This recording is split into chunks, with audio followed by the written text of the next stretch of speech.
to another episode of Living Abundantly. I am your host and your friend, Sarah Vie, a 3-time international best-selling author and lifestyle designer. One of my favorite things to do is to bring on guests who truly get what it means to live fully and abundantly. But you know what's even better? When those guests join me as co-hosts. And today I have hit the jackpot because not only is she my co-host, she also is one of my favorite humans on the planet.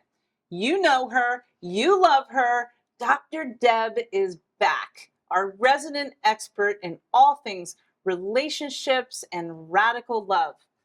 Dr. Deb is the author of the Return to Love Playbook. She is a nationally recognized relationship expert who has provided guidance to others for more than 35 years as a couple's family and child therapist.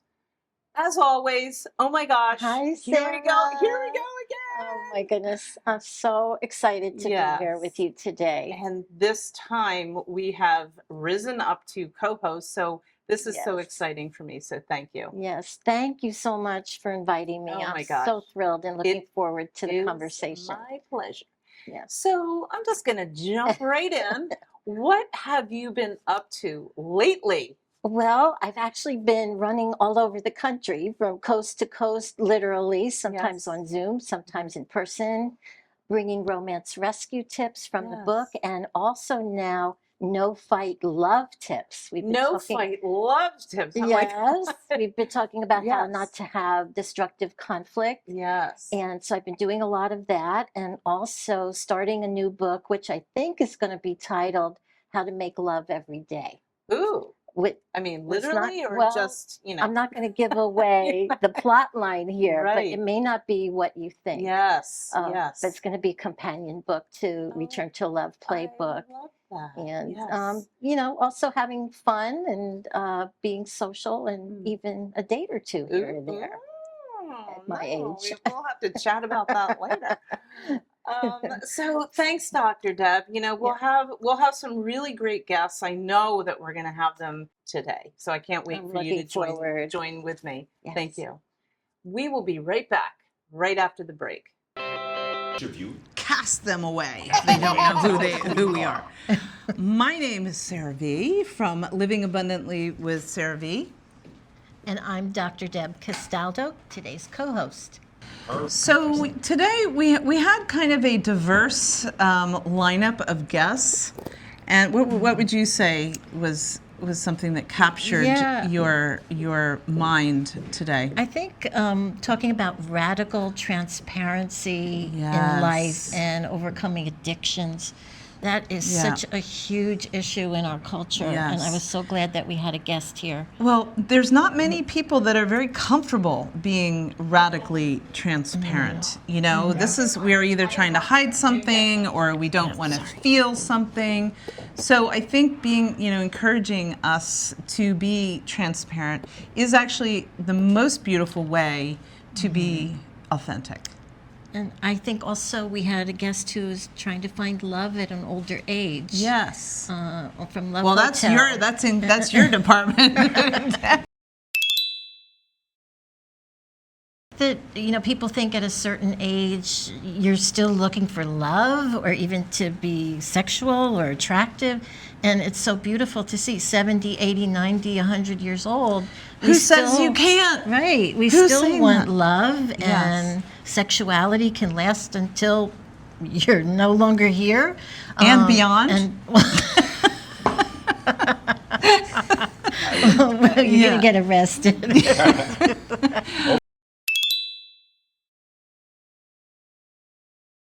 It's very cliche, but I'm telling you, the way to live an abundant life is to be grateful for what you have right now. Not being, I always say, not being a when and thener. You know, when I am whatever it is, then I'm going to be happy, abundant, feeling love. You know, just really be grateful for the little tiny things that you have right now. Yeah. You know, so much of the struggles are hidden these days with social media. Everybody's putting forward a perfect perspective, perfect family life, perfect love. And it's not that. And we don't know what somebody next to us is going through. Right. But I would also say to focus on putting an effort into love, because it is the core of health and mental health and abundance in appreciating this life, as Sarah said. I just want to add, I embrace struggles because I know that when we get on the other side of the struggle, that is when what we are looking for suddenly starts to appear. So love the struggles, love the things that you don't want to be experiencing. That is how you get through them and you get to the other side. So having a new relationship with the struggles. I am Sarah Vie from Living Abundantly. And I am Dr. Deb Castaldo, today's co-host. And we are living abundantly. Living abundantly doesn't always mean having it all. It often means finding freedom from what's holding us back. And today's guest knows the truth of that intimately.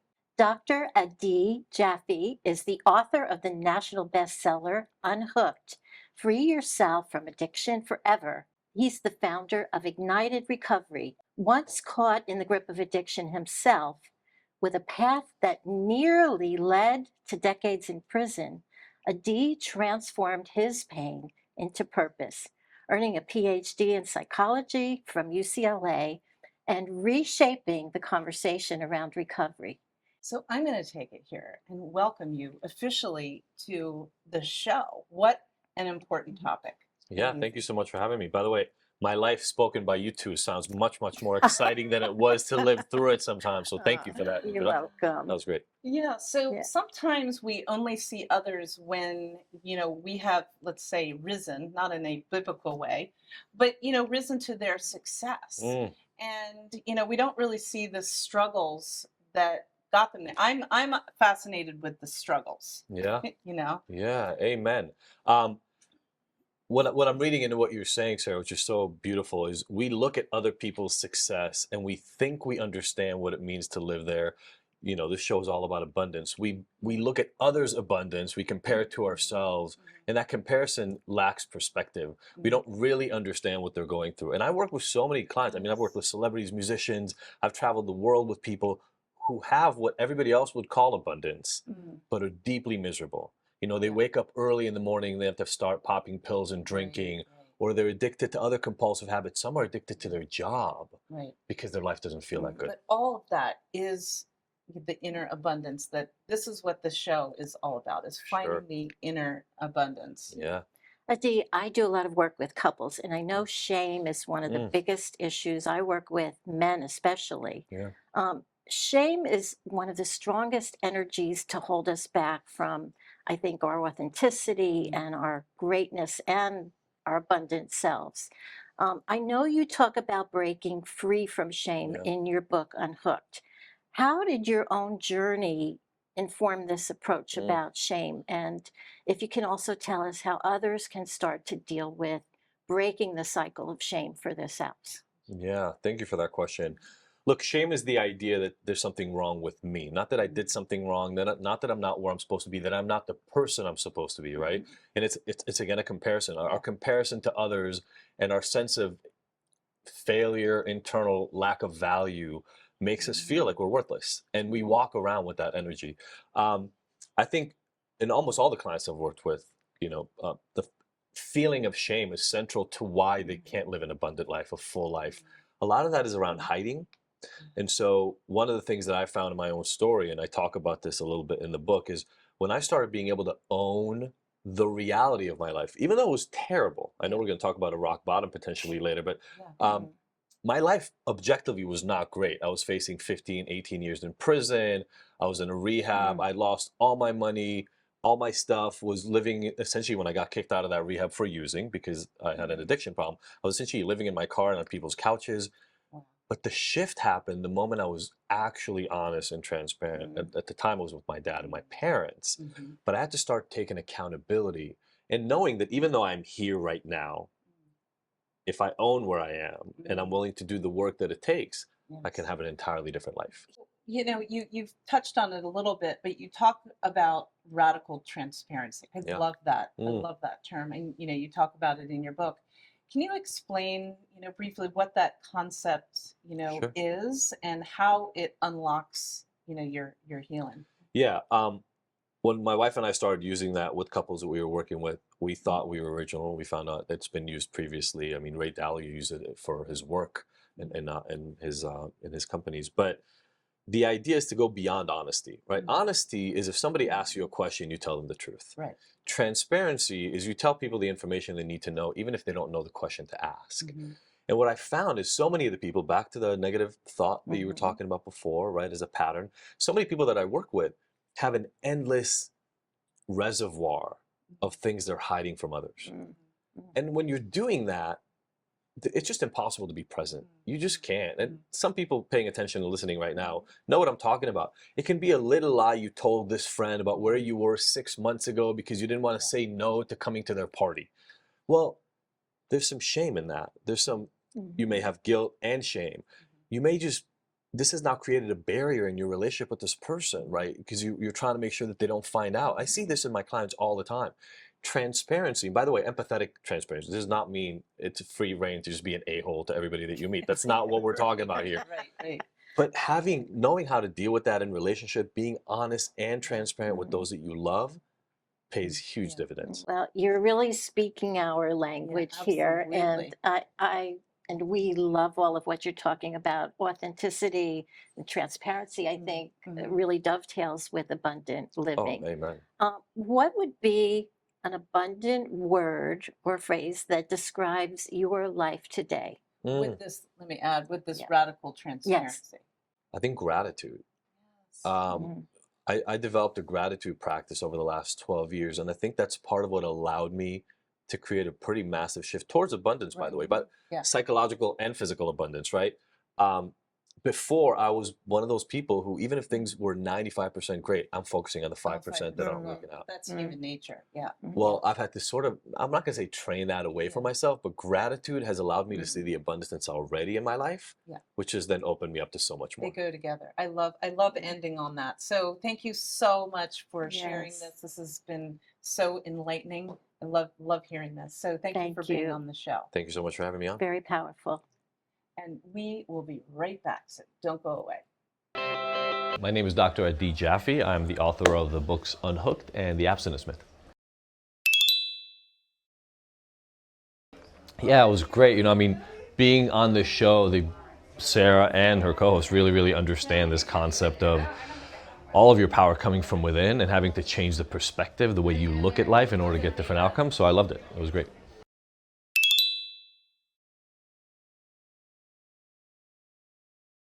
I think that the biggest shift to look at rock bottoms as actually your launching pad to the next phase of your life is to look at what we call as failure as actually opportunities.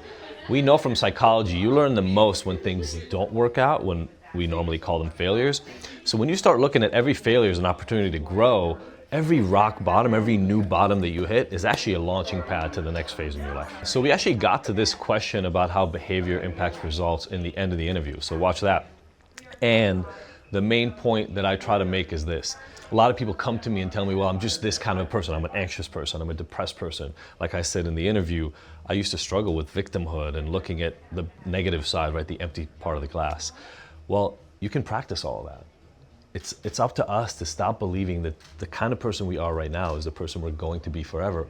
What you have to do is identify the practices that make the kind of person you want to become, and then you have to literally practice them like Steph Curry practices dribbling every single day of your life. You do that, give it 2 years, 3 years, 5 years, your entire life is going to change. My name is Adi Jaffe, and I'm living abundantly with Sarah Vie. I am so excited to welcome our next guest. Earl Thompson grew up on Chicago's South Side as the youngest of 7. After moving out at 17 and barely graduating high school, a supportive teacher helped him earn a psychology degree and a master's in rehabilitation counseling from Southern Illinois University. Now, he runs a company that helps seriously injured individuals return to work and serves as an expert witness in Georgia, trusted by attorneys for his fair approach. In 2023, he joined the reality show Love Hotel, where he found a genuine connection. He openly discusses loss, love, and resilience in starting over. So we can collectively say, welcome to the Welcome. show. Thank you. Thank you so much. It's Yeah, great to be here. And you know, I know your name is Earl Thompson, but can we call you Earl the Pearl? Because I know I've heard that's your name. Call me Earl the Pearl. Yeah.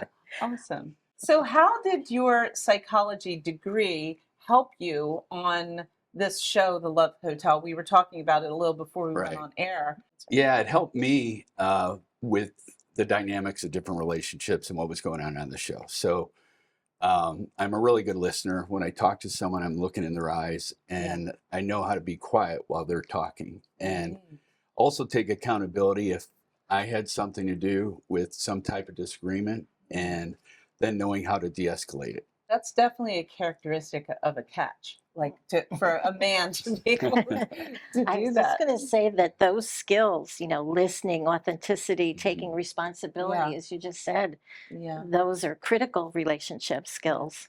You know, society sometimes limits us from thinking we can have a deep, loving relationship after a certain age. And I'm actually in that certain age. And I Welcome to just the heard club. on social media yesterday, a psychologist was asked, someone was 70 and they had lost their partner and they were going to start dating again. And the psychologist said, dating at 70? And it was so demeaning. Oh my And gosh. I Yeah. thought, oh my goodness, you know, we can be till we're, Mhm. you know, Oh yeah. whatever age, 80s, 90s, 100, active and wanting love. And when you lost your wife, did you think that you would love again? And are you still on the pursuit of a meaningful relationship? Yeah, I knew I needed to take the time. I Yeah. think there's two ways to grieve in that situation. Mhm. And again, it's different depending if it's something you see coming or something that just is a shock thing and happens one night. But for me, I knew it wouldn't be effective to stay busy.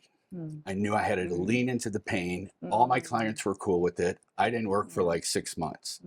And every time I tried, I wasn't ready yet.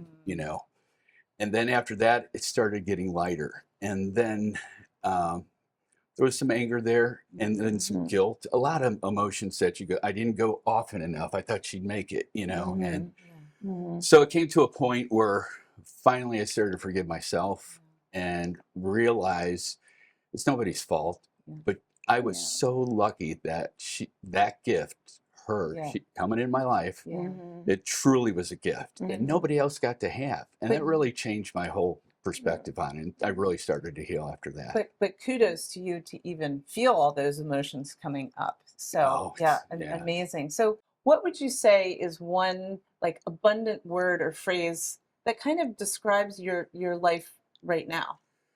Wow. Not to put you on the spot. Well, I think if you see a door cracked a little bit, look inside it because you never know what's behind that door.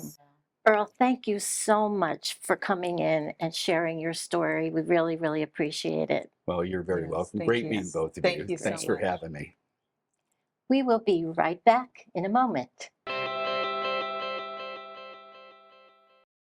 So, we're all headed back, back to school, hard to believe.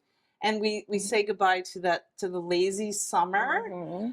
So you've brought with us, I see, some, kind of romance rescue tips for September stress busting, would you say? Yes, yes. I've got 3 really quick tips. I think, with fall coming, we should pay attention to fall cleaning and fall straightening up and getting things together. So your bedroom should be a pleasing, appealing, safe. I call it the private bubble of intimacy. Oh, yes. So if you have laundry baskets and work papers piled up, dog beds.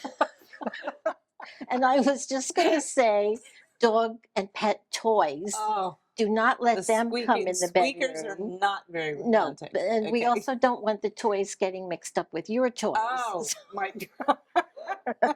So keep the pet pets out, okay? And the pets. I love Yankee Candle because they talk a lot about ambiance and mood. And for a few dollars, you can go and get these really nice, wonderful Mm. little things. Yes. And they're very romantic. This one is actually smells like fresh cut roses, a little candle. I'm in for that one. Okay. For Number sure. 2 is restyle each other. Oh. How long has it been since you asked your partner, what do you like to see me in? What's your favorite thing? Because not everybody's the same. Some say to me, especially women, well, I don't feel comfortable in really skimpy, sexy things. Yeah. So I want to tell you, Victoria's Secret has some beautiful things. Mm. And this especially, this is an Mm. outfit. It's a long ankle length sweater coat Yes. that feels like cashmere, and it Yes. comes with With the pants that go with it. And you can have an outfit that looks like cashmere. It's not Yes. expensive. Right. And Victoria's Secret has many other things other than their classic, Right. angel wings Yes. things that they We can wear have those in, too. in Right. fashion Yeah, shows. yeah, right. You can do something that's more covered up. And But it's uh, just making an effort. the next tip is commit to what I call sneaky surprises. Sneaky surprises. Yeah. Do you know how easy it is to surprise someone? Yes. So I have some really simple ones. First Okay. of all, like for this outfit, Yeah. this is could a wear little bra that. top, but it has rhinestone straps. Now, I didn't Got wear my it name all today, over it. but if you Right. have this underneath, that's quite a Love that. surprise. Now that is also from Victoria's Secret as well. No, this Oh. is actually a company that specializes in straps with jewel tones. Oh, beautiful. So that's Okay. that. Yep. And now for the guys, For we the have to guys. include them, Yeah. right? You know what? Try to not do the white cotton Oh, things. There are so many wonderful things. Yes. These are from Nautica. These are like very silky, Mhm. kind of spandexy, Wow. black. I've seen them in leopard print. And, Oh, like instead that. of your partner expecting the white cotton things, Yes. this is a Yeah. really nice Right. surprise. Right. And right. one more surprise. Okay. Think Got it. about wearing lingerie out on a date. So slip dresses are really popular. Can I tell you? I do that. You do that? I do that. Wonderful. And slip dresses, especially with the Broadway show we just had, Yes. Sunset Boulevard, the Yes. costumes were all slip dresses and Mhm. things. Take a beautiful lingerie. Yeah. And what if you come downstairs dressed in this as a slip dress for dinner? That So could it's cause about, some yes. some fire. So it's making an effort, it's Yeah, staying I love it. committed to Yes. being a team, Mhm. making your intimate life a priority Yes. because it is the foundation Yeah. of attachment, bonding, and right. creating more I and more love love.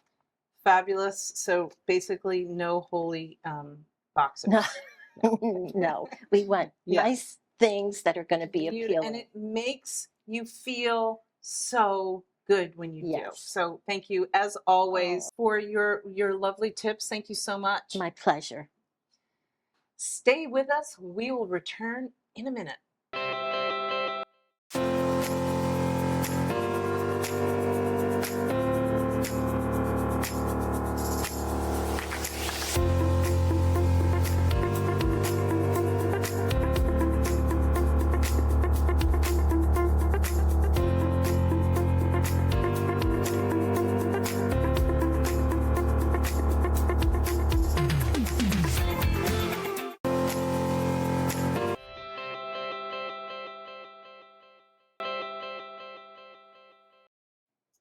My next guest is all about the abundance of wearing cashmere, one of my favorite brands, literally, and fabrics to wear in the cool temperatures. And believe it or not, soon we will be snuggled up in front of our fireplaces in some sort of soft luxury garment. I know I will. Patti Cazzato is the CEO of Naked Cashmere, a luxury brand known for artistic knitwear. She is an advocate for promoting mindful design and female-led startups. Oh my gosh, welcome to the show. Before we start, I just want you to know, literally, your brand, Naked Cashmere, is one of my favorite go-tos. Oh. You know what, Sarah, that is so sweet. When someone says, "Oh, I love your brand," I'm like, it warms my heart. I mean, I was Yeah. so excited. I'm like, what? I love Naked Cashmere. Can you tell us a little bit about your brand, Sure. Naked Cashmere, And I'm always interested in how these products, kind of what their starting point Okay. is. So tell me the story. Well, I think for us, we are taking this modern take on knitwear. Yes. And we love this notion of traditional bespoke knitting combined with modern, beautiful silhouettes. And I'll show you some at the end. But I think what sets us apart from a lot of other brands is that we actually know our goats, like our herds. Like we have been to your goats. We know our goats. We've been to the ranch. We've seen our goats. We've held our goats. We know how they're cared for. And then we have only the finest traditional manufacturing and sourcing. And so we know every step of the way. And there's this process where you comb and you spin the yarn. It's amazing and beautiful.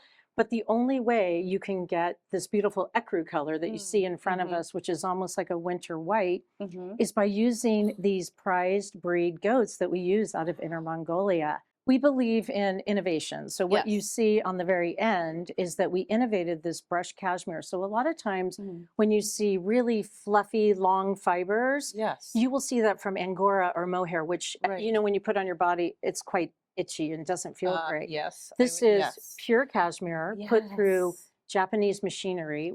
And once you put this on, we say it's yummy, right? Like you put it on, you don't just own one piece of it. So now we do it in skirts and pants. I've read that you've built, you know, a really strong celebrity base and, you know, influencers follow you. So how did that come about? And, you know, what does that kind of support, you know, mean for your brand? Well, the brand was established in 2016. A lot of people don't know that. And Kate Moss was the model on the initial shoot. It was iconic, right? Peter Lindbergh was the photographer. It was iconic on the beaches of Malibu. It was amazing. From there, I think because our product just is simplistic and essential, a lot of celebrities will request our product. So we, you know, Selena Gomez all the time loves our product. I mean, not to name drop, but I will because she's so cute and so sweet. And Demi Moore will come into the office and actually go through the line with her kids and pick sweaters. And recently we got a call from Miley Cyrus saying, I'm doing a new music video. And she wore this robe in black, not this color. Was she hot? She was a little hot, but it was when she was getting ready. And then she takes it off and then she goes into like vintage Mugler or McQueen or something and looks crazy good. But at the beginning, it was our robe. I hear that you have opened a store in New York City. I love that. We opened on Bleecker Street. It's a soft opening. We're just waiting still for our furniture. It's beautiful though. And already New York has spoken. They love the brand. I mean, they are coming in and buying. I love it. I love it. I'll bring my whole crew and everybody there. We would like to have a lot more locations in New York in the area because we do on our online side, we do 40% of our business between California and New York. Oh, wow. Yeah. So that tells you how many loyal customers we have. Fantastic. So what would you say is one word, abundant word or phrase? I have had to add the phrase thing, you know, that describes your life personally. I have a lot of resilience through my experience. Yeah. But I feel like my practice that I practice every day grounds me.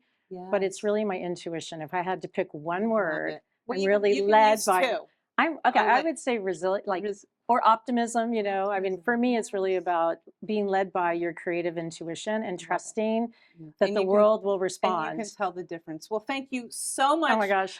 For coming on my show. You're welcome. And yes, please pick an item. Wow, yes. Awesome. They would look great with your outfit. Yes. Thank you so much for coming on the show. I appreciate it, Sarah. Thank you. Stay with us and we will be right back. Your Guinness World Record oldest working female comedian in the world. Life keeps getting better and more fun. There are a lot of great people out there that have made mistakes. But a mistake could turn into a positive outcome, and that positive testimony can change the next generation. It always sounds a little cheesy when you say it, even though it's probably also true. I believe that we can all make our life a symphony. Oh, yes. It takes self-work. Yes. It takes... Ever wondered about the power of the pivot? You know, when life seems to completely change direction. It's when we choose that bold, brave moment to turn our lives in a whole new direction. whether it's a fresh career, a new passion, or simply a mindset shift. Jon Gosselin is best known for his hit TV show, Jon and Kate Plus 8, which he starred in with his ex-wife, Kate Gosselin, and their 8 children. Can you imagine twins and sextuplets? His show was the #1 show in cable television history. It aired from 2006 to 2010. After the show ended, he stepped back into his passion. He began a DJ career working in clubs in the DJ booth in the early 1990s. Since then, he has DJed all over the US, from major venues, bars, clubs, lounges, private parties, weddings, and even big corporate events. Welcome to the show, Jon. Thank you, ladies, for having me. I appreciate it very much. You are so welcome. And like I said, I was one of the millions that watched every episode of your show. What was it like to go from a kind of small city to be in the center of the highest rated reality TV show of all time? That's amazing. Well, I didn't know it was the highest rated show until like probably season 3 or 4, because networks don't want you to really know how much you're worth. So once I landed on TV, I still have my core group of friends, but then like people that I knew were just like, oh my God. And they were kind of like riding your coattails or chasing after you. And that was a weird time for me because we were raising the kids and filming. And I kind of like isolated myself from the public. I went to the grocery store and did normal things, but I didn't really go out at all or anything like that. Family often feels the ripple effect of most of it. So what was it like experiencing all of that as a father, both, for you and your children? Well, when I switched over to my music career, it was kind of like a lateral transfer between television and music. It was the same agencies, same venues. I've been to the Hamptons, that kind of stuff. But it was a hard pivot because playing music is very extroverted, and I wasn't a super extroverted person. I just kind of did my thing and wasn't really talking to a lot of people. And in the DJ career, like it forced me to be a more open, extroverted person with my audience, more on a personal level than a TV level. So it was a really strong, hard pivot for me because I had to come out of my PTSD shell from paparazzi and all this kind of thing and really expose yourself to the public. And we have one last question for you. Sure. Now that you are living an even more passionate life, what is one word or phrase that best describes you right now? The word that best describes me now is I'm hungry. I'm hungry to see what's next. Love Yeah. that. That's great. That's a great Yeah. word. Well, my goodness, thank you so much for joining us. It's been a pleasure to hear your story. So thank you so much. I appreciate it. Thank you for having me. You're welcome. Well, Dr. Deb, thank you so much. This has been so abundantly fun to have you, not just here as a guest, but also as my co-host. It's been incredible. We've had some amazing conversations. Thank And you laughs. so much. And laughs, yes. That's important. Yes. So that is it for us today on Living Abundantly. For even more content and inspiration, follow us on Sarah's YouTube channel, Living Abundantly with Sarah Vie. And thanks so much for watching. And what do we always say? Here's to living abundantly. The proceeding was sponsored by Sarah Vie, LLC.